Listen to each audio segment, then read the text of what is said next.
¿Sabe Migala algo de historia o se inventa todo cuando hace vídeos? Llevo 2 años leyendo este tema, muchas fuentes de muchas épocas y posturas de todas partes del mundo, y no me he encontrado ni a un historiador real, ni uno que se tome en serio o siquiera mencione el tema de la leyenda negra. Ni a un historiador real. Cuando se lee de leyenda negra, generalmente le escriben políticos y divulgadores españoles.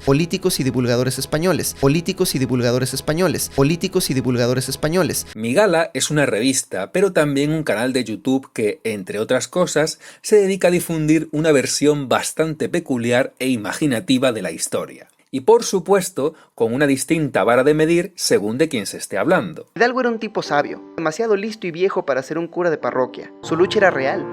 Miguel Hidalgo no estaba luchando por impuestos. Y era cabrón. Su ejército saqueaba las haciendas, destruía las minas. Cada que llegaba una población abría las cárceles que solían estar llenas de indígenas y pobres. Liberaba a los presos y les decía: hijos míos, sed libres. Su justicia no es nuestra justicia. Por eso lo censuraron, por eso nos lo cambiaron.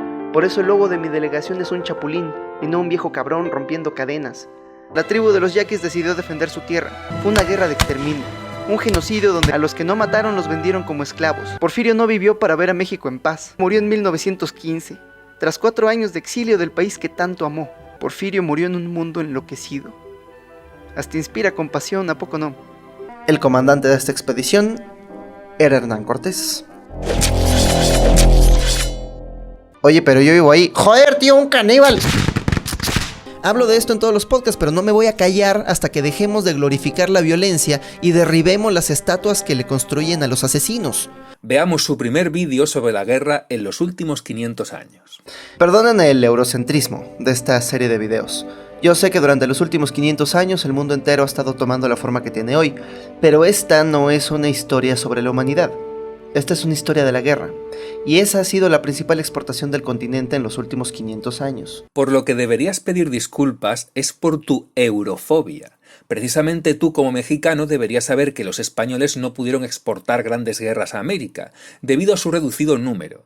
Si las guerras alcanzaron grandes proporciones, fue gracias a que los imperios indígenas eran guerreros, y a que los aliados indígenas de los españoles también lo eran. Lo que pasa es que estás tan imbuido de Europa que no la percibes. Son cosas que das por hechas. Cuando vas a la universidad, disfrutas de una exportación europea. Cuando vistes como vistes, disfrutas de una exportación europea. Cuando piensas con la filosofía que piensas, para bien o para mal, lo haces desde cosmovisiones europeas, normalmente francesas o alemanas. Cuando comes comida mexicana, estás comiendo en buena parte el resultado de la entrada en América de los ingredientes que llevaron los españoles. El México no indígena es en sí una exportación europea, y tú mismo como mestizo llevas sangre europea y existes gracias a la exportación europea, como buena parte de la población de tu país. Por tanto, no, la principal exportación de Europa no es la guerra. De hecho, la mayor parte de las guerras producidas por Europa han sido para consumo interno. Además, metes en el mismo saco naciones muy dispares. Más de la mitad de los países europeos nunca conquistaron territorios fuera de su continente. Durante este periodo, las únicas 3 naciones que no han sido colonizadas por una nación europea fueron Japón, Etiopía y el Reino de Siam. Nunca fuimos colonia. Otra necedad que la repetimos desde la Secretaría de Turismo hasta el último. Señores, aquí no fue una colonia. La estructura jurídica de la monarquía española estaba hecha de reinos, virreinatos, capitanías generales y provincias. La idea de colonia es una idea, sobre todo en el momento del siglo XVII en adelante, económica, en donde yo llego a un sitio y voy a explotar todo lo que yo pueda de ese producto, sea la mitad de Santo Domingo francés, y voy a poner caña de azúcar, y la gente ahí no va a tener un sistema educativo, ni de salud, ni nada. Voy a sacarle todo el azúcar que pueda, y se acabó. Eso no era la Nueva España, por Dios. Aquí había universidad desde 1553-54 que se establece.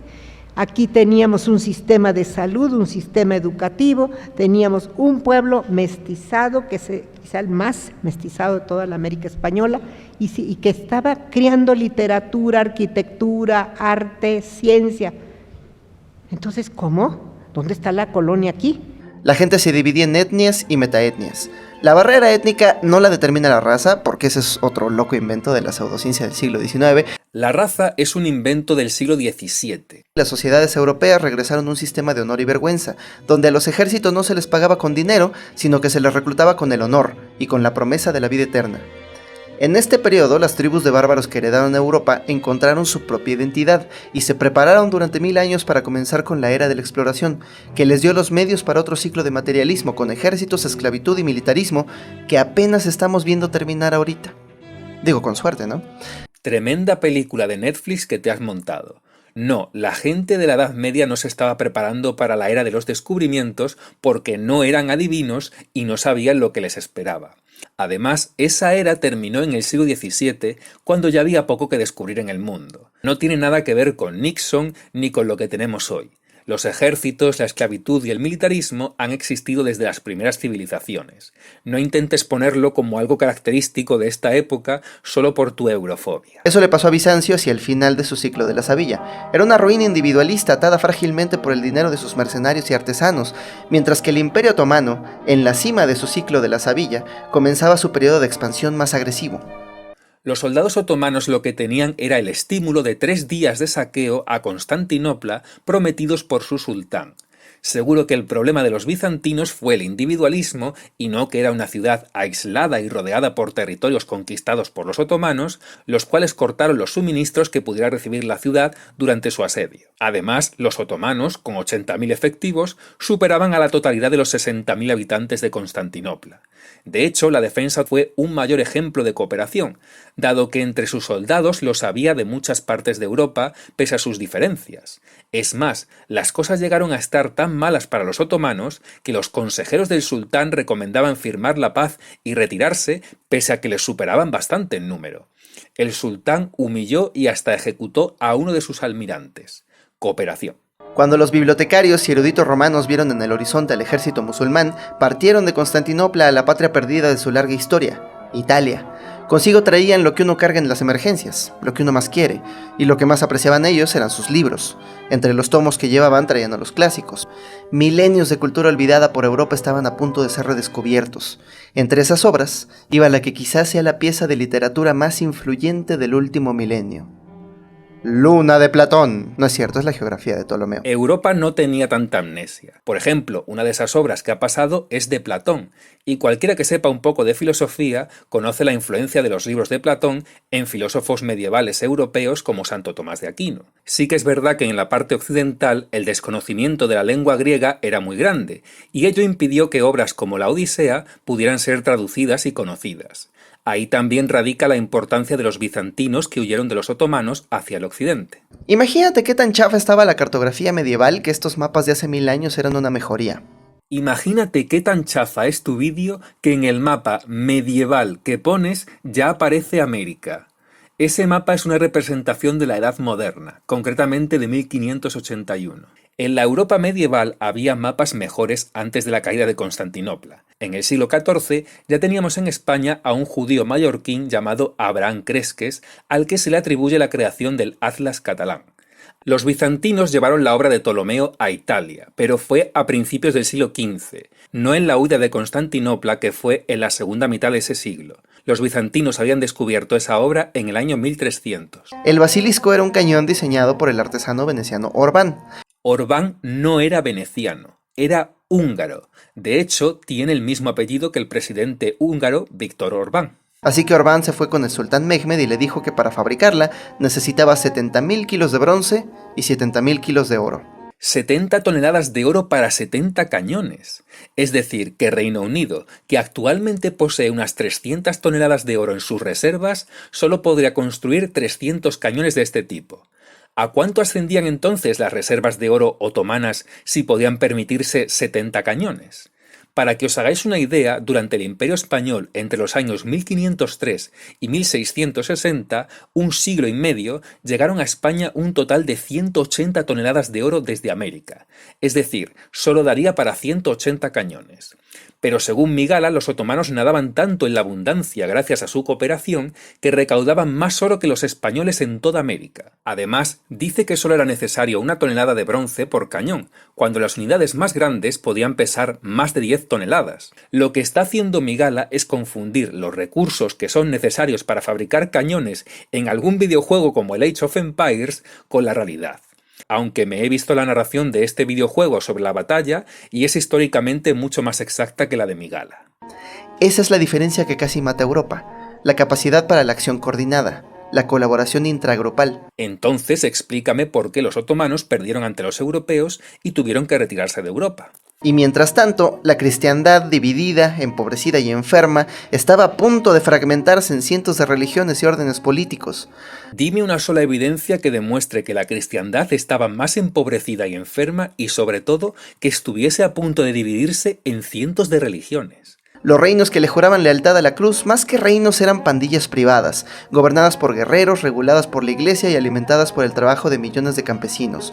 La iglesia regulaba el plano religioso y lo que tuviera que ver con este. No regulaba otras cuestiones que sí regulaban los reyes. Los soldados comían de los campesinos exactamente igual que los otomanos. Pocos de estos reinos y dinastías tenían los artesanos, los ingenieros o los recursos suficientes para fabricar uno de estos cañones. El ejército de Mehmed llevaba 70 basiliscos y 80.000 soldados los resguardaban. Si tan atrasada estaba Europa, porque los otomanos necesitaron a un ingeniero europeo para construir su enorme cañón. Un misterio. Lo que pasa es que ese cañón era una novedad y su único inventor, un europeo, estaba trabajando para los otomanos. Además, para asaltar la mayor parte de ciudades del mundo no hacían falta cañones como ese. Los reyes católicos obtuvieron una gran superioridad frente a Granada con basiliscos más pequeños. Y por cierto, la mayoría de los cañones que tenían los turcos no eran de ese tamaño, sino que eran basiliscos medianos. Algunas fuentes dicen que hasta 150.000. Eso sin contar a los esclavos y acompañantes de los soldados, y todos comían. Este ejército, esta muchedumbre en el desierto de casi 300.000 personas, debía comer y beber diario. Cada cañón podía disparar máximo 3 veces al día, o si no explotaba, y tras 55 días de bombardeo, una brecha se abrió. El ejército entró en la ciudad.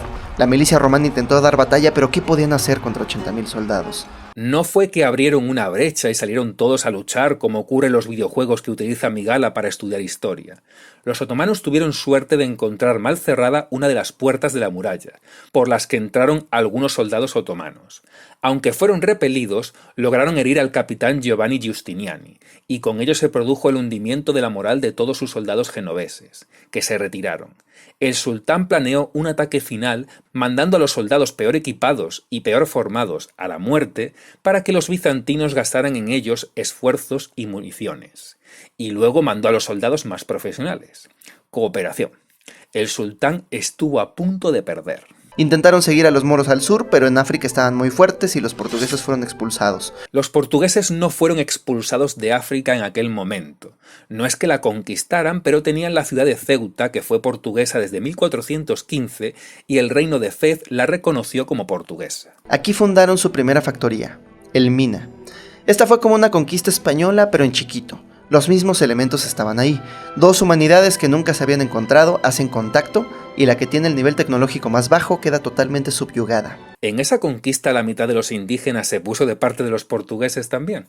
Muchas civilizaciones tuvieron la oportunidad de causar caos en el mundo como los europeos y decidieron no hacerlo. ¿Por qué no habían entrado en contacto los europeos con las tribus de la África subsahariana?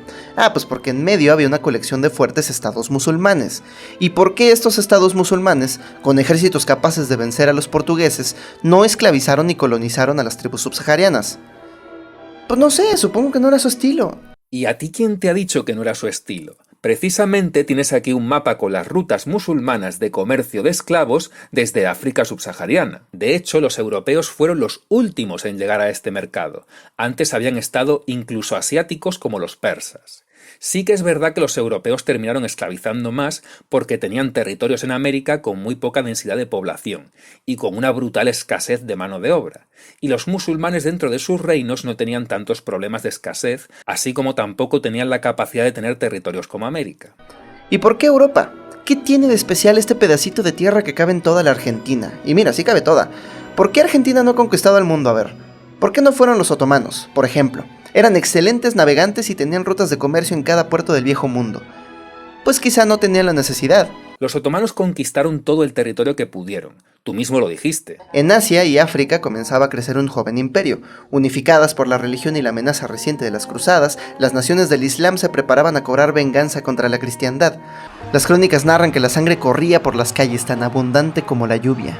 Los hombres fueron asesinados y las mujeres y niños esclavizados. ¡Pobre Bizancio! Eso no es crear el caos, como tú dices. Un imperio extendido por 3 continentes a base de guerras. Sus rutas de comercio se extendían desde la isla de Malaca hasta Venecia.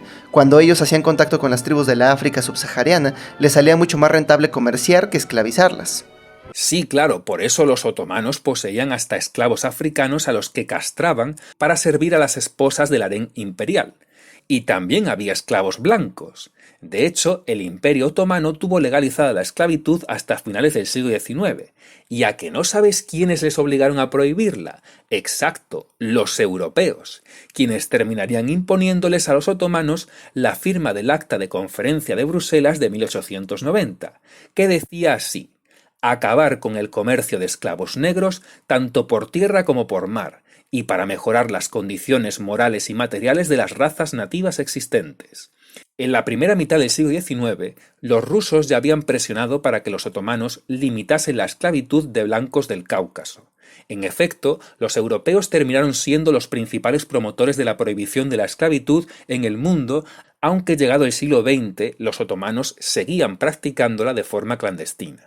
¿Por qué no los chinos? Que para esta época estaban a mitad de uno de sus renacimientos económicos y culturales, y tenían flotas de cientos de barcos, enormes como los que Europa no construiría sino hasta el siglo XIX, en operaciones tan sofisticadas que algunos barcos solo cargaban tierra, para crecer sus árboles de cítricos y que la tripulación no se muriera de escorbuto. Nunca llegaron a América, porque cruzar el Pacífico es un reto mayor que cruzar el Atlántico, pero estuvieron en contacto con polinesios, javaneses y otros pueblos que además de tener mucha riqueza, tenían tecnología inferior. Y no los colonizaron, sino que los llenaron de regalos y comerciaron. Su cultura del imperio era otra. China se enorgullecía de su autosuficiencia y su política exterior era de repartir regalos entre los vecinos para establecer un dominio cultural y mantener la paz. Sí, claro, porque los chinos no pidieron vasallaje a sus vecinos ni les cobraron tributos tampoco. De hecho, por aquella época, China invadió lo que hoy es Vietnam para anexionarla como provincia para su imperio, además de campañas contra los mongoles y una guerra civil. Aparte, el imperio chino en sí también fue resultado de una expansión a través de guerras. La dinastía Qing conquistó a los demás reinos de la zona, forjando un imperio que llegó a tener más población que el español y el portugués juntos. Es como si Alemania hubiera conquistado toda Europa y tú dijeras que es un imperio pacífico porque da regalos a otros. Que por cierto, lo de dar regalos lo hacía casi todo el mundo. Además, esta flota no llegó ni a los 30 años de vida, y luego fue desmantelada y las crónicas de sus viajes ocultadas por los siguientes emperadores chinos que promovieron el aislacionismo propio del confucianismo. Por ello, pese a tener potencial para progresar más que Europa, no lo hicieron y arruinaron su oportunidad de descubrir América si es que la tenían. Los otomanos no tenían la necesidad y la dinastía Ming no tenía esa cultura. Portugal sí tenía la necesidad y su cultura era de conquista. Los otomanos no podían expandirse más, y los chinos arruinaron su cultura de la navegación y el aperturismo. Portugal, en cambio, tenía una cultura completamente aperturista, y por eso se lanzó a crear puertos a lo largo de África y Asia. Castilla y Aragón terminaron su propia reconquista y le dijeron a Cristóbal Colón: a ver, ahora sí, cuéntanos, ¿cuál era tu idea? Y como episodio de Shark Tank, Cristóbal Colón les dice: miren, India está acá, y de allá vienen todas estas riquezas y especias, pero vienen por tierra, tardan muchísimo, pasan por 1000 aduanas, los venecianos nos las venden ya todas viejas y carísimas, pero ¿qué tal si hubiera una mejor manera? Cristóbal Colón acababa de leer la geografía de Ptolomeo y mientras veía este viejísimo mapa del mundo dijo: a huevo, pues se puede llegar por acá. Nunca se había hecho porque es un viaje larguísimo, pero para estas fechas los portugueses ya dominaban travesías más largas. Entonces el rey y la reina dijeron: va, toma 3 barcos y un montón de rufianes y gente sin futuro a la que nadie extrañará, ellos son tu tripulación, y el 3 de agosto de 1492 se lanzaron al amplio mar, y durante 2 meses no vieron tierra, hasta que el 7 de octubre, en medio del desierto azul que transitaban, vieron volar un montón de pájaros. Atraparon a un par y dijeron: ay güey, estos pájaros son de tierra. Y los siguieron hasta que miraron en el horizonte. Tierra. Eso es todo, muchachos. Llegamos a la India. A ver por dónde empiezo. Colón no quería ir a la India, sino a las Indias, que eran el extremo oriente, inclusive territorios aún no explorados. Colón no podía ver en un mapa de Ptolomeo si se podía llegar o no, porque en el mapa solo aparece una porción del Océano Atlántico y nada sobre las costas del Extremo Oriente como las de Japón. Los que iban en los barcos eran navegantes normales y corrientes, más un pequeño grupo de presidiarios cumpliendo condena, como era normal en los barcos de la época. Tampoco se lanzaron al amplio mar directamente durante 2 meses, sino que fueron primero a las Islas Canarias, y de ahí tardaron algo más de 1 mes hasta el Caribe. Obviaré otros detalles porque se trata de un resumen. No habían llegado a la India, Cristóbal Colón había llegado a las Bahamas, básicamente el paraíso en la tierra. Aquí vivían los Guanahani. No existe ninguna etnia llamada Guanahani. Ese era el nombre indígena de la isla, en la que vivían los lucayos, que eran una rama de los taínos. Esta etnia vivía en completa paz, con tribus igualitarias, sin necesidad de leyes o de ejércitos, compartían la tierra y sus frutos. Si tan paradisíacas te parecen este tipo de sociedades, ¿por qué no te unes a una tribu y renuncias a todo el progreso tecnológico del que disfrutas y que fue extendido por imperios?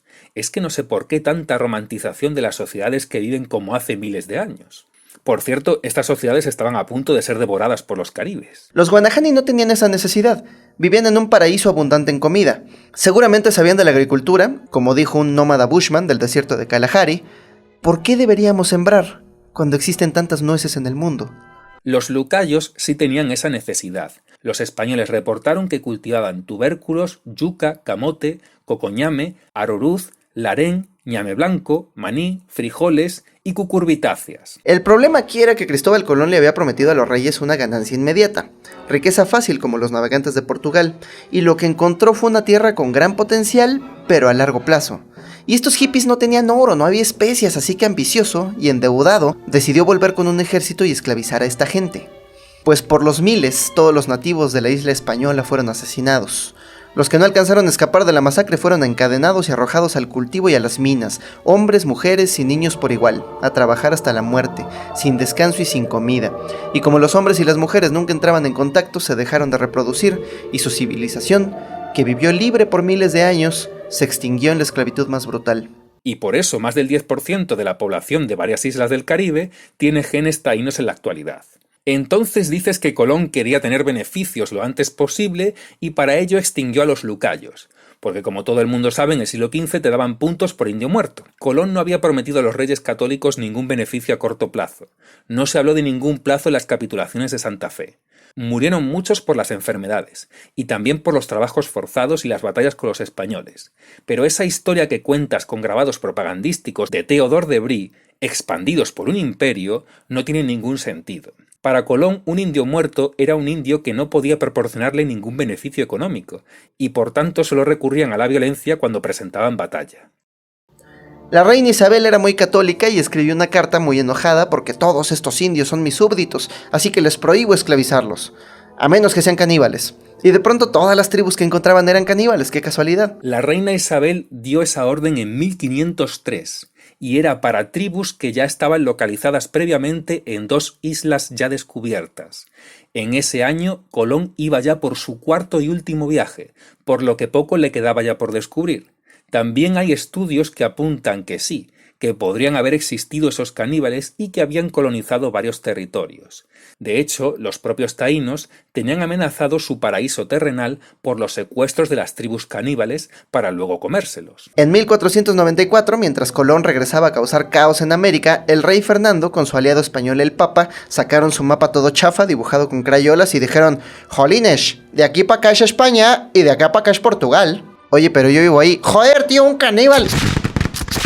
Las bulas del Papa Alejandro no se firmaron entre Fernando y el Papa sin contar con la reina Isabel, y no es que gracias a ellas toda Europa, Asia y África fueran a ser portuguesas. Además, las bulas fueron sustituidas rápidamente por el Tratado de Tordesillas entre España y Portugal, que no sería firmado por el siguiente Papa Julio II hasta 12 años después. En 1492, el mismo año que Colón partía para América, Vasco de Gama tomó 4 barcos portugueses con 170 hombres y se dejó arrastrar por las corrientes del Pacífico, hasta tocar puerto en África. Desde ahí partió para lograr el sueño de Cristóbal Colón: contacto directo con la India. Ahí se encontró exóticas ciudades llenas de riquezas donde árabes, indios, venecianos y gente de todas partes del mundo comerciaba pacíficamente. Pues eso se acabó cuando llegaron los portugueses. Lo primero que hicieron fue regresar con 13 barcos y 1500 hombres para bombardear la ciudad mercante de Calicut y exigirle a los indios que dejaran de comerciar con los árabes. Lo primero es que ese océano es el Atlántico, no el Pacífico. Y lo segundo es que los portugueses navegaron siguiendo la costa en el viaje de ida. Sí, en la India comerciaban en paz en su monopolio, y a los portugueses, que también querían comerciar en paz, les empezaron a poner objeciones. Los portugueses, acostumbrados a tratar con tribus africanas, no llevaban mercancías lo suficientemente valiosas. Se burlaron de ellos y se vieron obligados a venderlas por debajo de su valor. Finalmente consiguieron el compromiso del líder local, el Zamorín, para dejar a Portugal comerciar con ellos. En su viaje de vuelta se les exigió a los portugueses que dejaran allí sus bienes como garantía, y estos se negaron. Algunas fuentes indican que tiempo después de partir de vuelta fueron atacados por las naves del Zamorín. Pero lo que sí está claro es que 300 lugareños atacaron la factoría portuguesa que se construyó posteriormente y mataron a 50 portugueses. De ahí el bombardeo portugués a Calicut en represalia. Es decir, fueron esos pacíficos comerciantes los que agredieron primero a los portugueses. En otras expediciones los portugueses instituyeron un sistema al que llamaban cartaés, similar al que los narcos le llaman el cobro de piso. Básicamente, cada barco que navega el mar Indio debía pagar a los portugueses una cuota de protección. Oiga, pero ¿protección de quién? ¡De nosotros si no nos pagas, perro! No encontré en toda la biblioteca de Google un solo libro que contuviera la palabra cartases. Existe cartaces con Z y significa cartel o póster. Lo que hicieron los portugueses es cobrar tributos en los territorios conquistados como antes lo hicieron los anteriores gobernantes locales. Luego cita a Bartolomé de las Casas, como no podía faltar el mentiroso que dijo que los españoles mataron a más indígenas de los que había en América. En La trata de esclavos, el autor Hugh Thomas llama a lo que ocurre en estas islas un colapso poblacional, donde las indefensas tribus de la isla española se extinguieron, básicamente. No todo el mundo del siglo XV veía con buenos ojos al genocidio, ni siquiera la moral de la época admitía este genocidio. Lo que ningún historiador serio admitiría es que aquello fue un genocidio cuando la mayor parte de las muertes las produjeron las enfermedades. Hugh Thomas habló de colapso de la población, pero jamás habló de ningún genocidio. Además, Thomas en ese momento no sabía de los nuevos estudios genéticos y siempre valoró positivamente la labor de España en América. Tampoco se ha dicho nunca que la moral de la época admitiera matanzas de inocentes. Lo que se dice es que la conquista no era vista como ahora, ni la imposición religiosa tampoco. Los que aniquilaban indiscriminadamente a inocentes eran criminales. Eso nadie lo pone en duda en ninguna época. Todos los hispanistas lo admitimos como es lógico. Cuando se habla de la conquista de América se trata como si fuera una ley natural. No era inevitable que los europeos conquistaran América, y como evidencia, Rodrigo de Bastidas descubrió el Golfo de Urabá y Panamá, pero cuando quiso plantar su cruz en la arena, los locales lo regresaron a flechazos a su barco. Bastidas no solo plantó la cruz, sino que fundó el primer puerto de Panamá, llamado El Escribano, pero un parásito que devoraba la madera de los barcos les hizo marcharse, y el de la foto es Núñez de Balboa. Alonso de Ojeda trató de establecer un asentamiento en Venezuela, pero igual lo regresaron a pedradas. En ese viaje, Ojeda solo exploró aquella zona en busca de riquezas. No intentó establecer ningún asentamiento. Por tanto, no fue expulsado por ningún nativo porque ni siquiera intentó quedarse allí. Alonso de Ojeda trató de fundar otro asentamiento en Venezuela, al que llamó Nueva Andalucía, y otra vez falló. Si bien es verdad que Ojeda tuvo conflictos con los nativos, fueron sus propios socios, Vergara y Campos, los que le apresaron y lo encarcelaron en La Española. No lo expulsaron como tal los nativos. Cuando la economía rural de Hispaniola ya no daba para más, porque ya no había nativos indios ni en las islas vecinas, los españoles necesitaban más esclavos, así que conquistaron Puerto Rico en 1508, Jamaica en 1509 y Cuba en 1511. Hasta el mítico Enriquillo, considerado un héroe indígena en Dominicana, en una carta se autodefinió a sí mismo y enérgicamente como leal vasallo al rey Carlos V. Las poblaciones indígenas seguían ahí, y algunas estaban aliadas con los españoles. Las tribus no eran indefensas, algunas atacaban a los españoles con dardos envenenados que resultaban más mortíferos que enfrentarse a los soldados mexicas. Balboa quiso aplicar la de Velázquez y le dijo: yo soy gobernador de Darién, y mandó a Nicuesa de regreso en un barco que naufragó. meritocracia, es real. Bueno, ahí te va un viejo noble que será gobernador de Darién y tú serás segundo al mando. Y llegó Pedrarias. A Balboa no le sustituyó Pedrarias porque sí, sino porque se le imputaban varios cargos, entre ellos la muerte del conquistador Diego de Nicuesa. Y lo primero que hizo fue enjuiciar a Balboa y condenarlo a muerte. No, la ejecución no se produjo hasta 5 años después. Entretanto, Balboa intentó más expediciones y hasta se acordó matrimonio entre él y la hija de Pedrarias, aunque nunca llegó a producirse. La flota portuguesa navegó hasta la isla más rica de Asia, Malaca, un centro de comercio multicultural donde malayos, indios, chinos, japoneses, javaneses, árabes y burmeses comerciaban en paz. Esta era la verdadera capital del comercio internacional. Y adivina qué le pasó. Pues sí, en una batalla de 2 días, Pedro de Albuquerque derribó al sultán e impuso su gobierno. Sí, eran tan pacíficos que nuevamente los comerciantes musulmanes, animados por aquellos que sufrieron las consecuencias de combatir a los portugueses en la India, asesinaron a varios portugueses y atacaron sus barcos. Portugal, al igual que en la India, llegó por las buenas a pactar poder comerciar allí. Como se les denegó violentamente, pues respondieron con violencia y se quedaron con todo. Llegaron a las Filipinas, donde se encontraron un rey muy amable que les dio riquezas, les dio de comer, se convirtió al cristianismo y les dijo: oye, fíjate que tengo un enemigo aquí muy cerca, si quieres te presto soldados para... No, espérate, dijo Magallanes, déjame mostrarte cómo pelean los leones europeos. y desembarcó en las costas enemigas junto con 30 soldados y un cañón que no disparaba.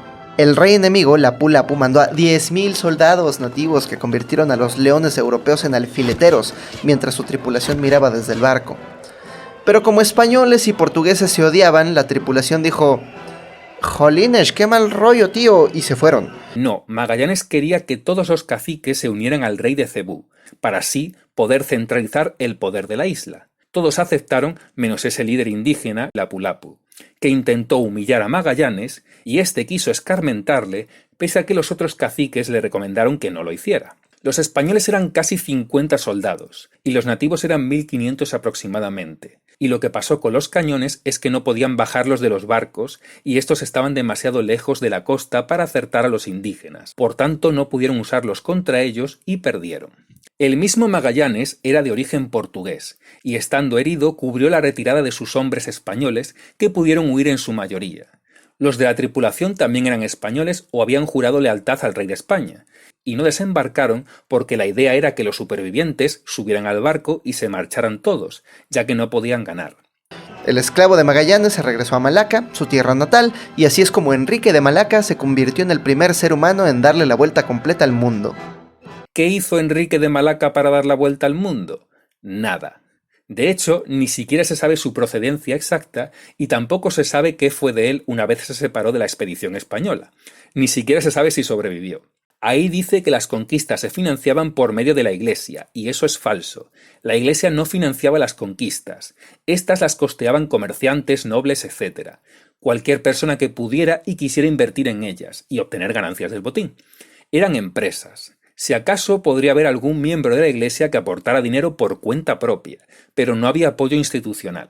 En el siguiente capítulo, siglo XVII, veremos el sangriento descenso de Europa en la locura de la Guerra de los 30 años, donde el poder pasó de la Iglesia a la nación-estado. Sí, claro, los reyes no tenían poder en Europa, solo la Iglesia. Y la hegemonía colonial pasó de España a los Países Bajos. ¿Cómo? Los Países Bajos no llegaron a tener ni la tercera parte del territorio que tenía España en ultramar.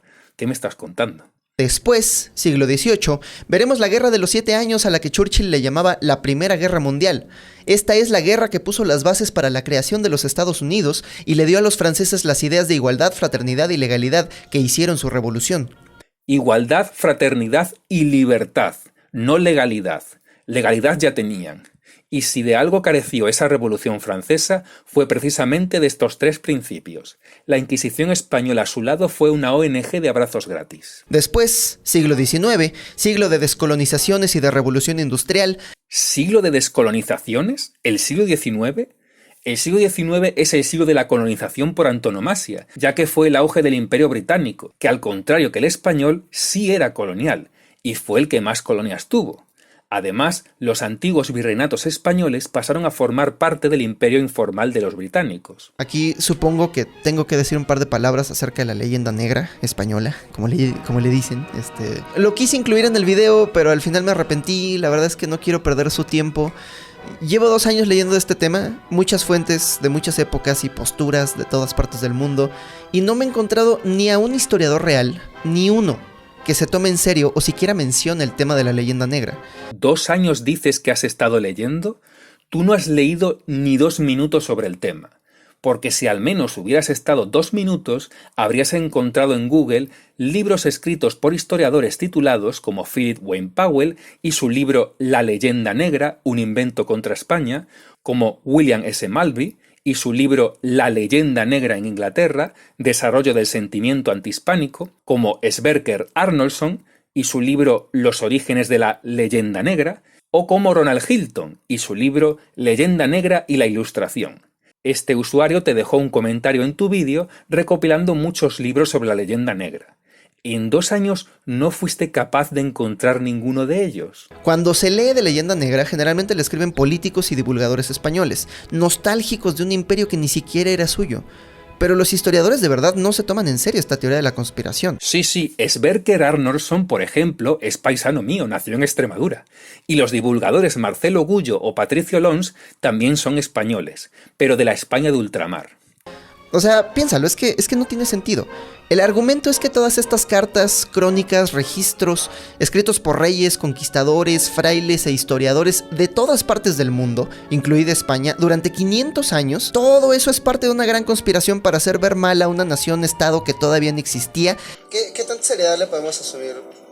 Le podemos dar, por ejemplo, a las crónicas de Fray Toribio de Motolinía, tiene algunas de las peores, donde te dan pesadillas, ¿no? Donde dice que por millas alrededor de las minas de Oaxaca no podías caminar sin pisar cadáveres o huesos. Dice que incluso los opilotes y los pájaros de carroña eran tan numerosos que ocultaban el sol. No podías ver el sol alrededor de las minas. Pues bueno, así dicho así, pues son exageraciones, ¿no? O sea, pero lo que pasa es que no tenemos nada más las crónicas para documentar esto, ¿no? Insisto, las tasas de tributaciones de oro y plata, o sea, la contaduría manifiesta que hubo un descenso en la tributación porque pues la gente se moría, no había quien tributara, ¿no? O sea, eso va más allá de... No, la leyenda negra no consiste en eso. Consiste en un genocidio que jamás existió y que a día de hoy ningún historiador serio afirma. Consiste en negar lo que decían mentirosos como Bartolomé de las Casas porque su relato es sencillamente insostenible. Otros cronistas reportaron abusos y seguramente tenían más o menos razón, como hoy la puede tener un periodista. Nadie niega eso. Y ni siquiera había tal cosa como España. Una autora llamada C.B. Hedgewood escribe en su libro de la Guerra de los 30 años que Francia y España en el siglo XVII son nombres engañosos para las dinastías Borbón y Habsburgo. Más que el Imperio Español, deberíamos llamarle el Imperio de los Habsburgo. De eso se tratan todos los imperios coloniales, de asesinato, saqueo y concentración de la riqueza en unas cuantas manos. Pues ojalá México volviera a tener salarios más altos que los de Europa Occidental, como cuando existía el Imperio Español.